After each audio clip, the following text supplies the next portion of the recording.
পরকাল অবিশ্বাসী লোকদের স্বভাব হলো, যাদের অন্তরে ঈমান নাই, মুখে মুখে যারা ঈমানের কথা বলে, এদের স্বভাব হলো এই সকল লোকেরা পরকালকে আসলেই স্বীকার করে না।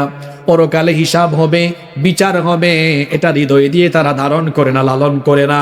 আর এই মানুষগুলোর খাসলত হলো, এদেরকে সহজেই চেনা যায়। যাদের অন্তরে পরকালের বিশ্বাস নাই, এমন কোনো গুনাহ নাই যে গুনাহ সে করে না।